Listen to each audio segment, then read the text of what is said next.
উজনি অসমৰ ফালে বিশেষ কামত যাওঁতে হঠাতে লগ পালোঁ গৌৰৱ গগৈ ডাঙৰীয়াক আৰু দেৱব্ৰত শইকীয়া ডাঙৰীয়াক। তেওঁলোকৰ পৰিৱৰ্তন যাত্ৰাৰ ৰেলী হৈ আছিল আৰু মই আচৰিত এইটো কাৰণে হৈছোঁ যে উজনি অসমত ইমান বেছি কংগ্ৰেছক সমৰ্থন কৰা ৰাইজ আছে আৰু তাৰ পিছতে গম পালোঁ এইটো সমষ্টি বোলে দেৱব্ৰত শইকীয়া ছাৰৰ সমষ্টি। তো জানো আহক ৰাইজে কংগ্ৰেছক লৈ এবাৰ কি ভাবে। এতিয়া আমি দেখিবলৈ পাইছোঁ ইমান সকল ৰাইজ আহিছে বৰ্তমান।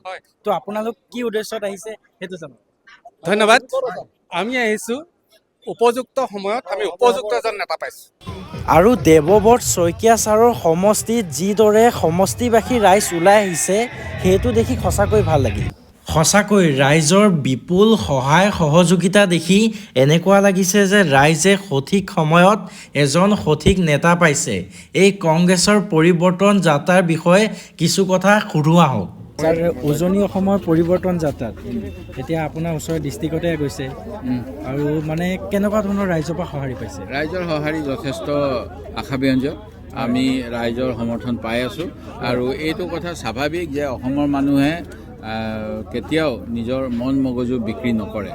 মন মগজু যিহেতু বিক্ৰী নকৰে, তেখেতসকলে সুস্থিৰভাৱে চিন্তা কৰি ভোটদান কৰে আৰু অৱশ্যেই যোৱা সময়ছোৱাত যি প্ৰলোভনৰ ৰাজনীতি কৰিলে 12টা বছৰে, সেই কথাখিনি তেওঁলোকে বুজি পাইছে আৰু অসমক কোৱা হয় অসম লাহে লাহে দেশ।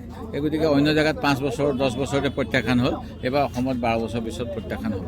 যি দেখিছোঁ শুনিছোঁ আৰু তাৰ অভিজ্ঞতাৰ পৰা কৈছোঁ, উজনি অসম আৰু শিৱসাগৰত কংগ্ৰেছ কিন্তু বৰ্তমান সময়ত খুবেই বেছি শক্তিশালী হৈ আছে।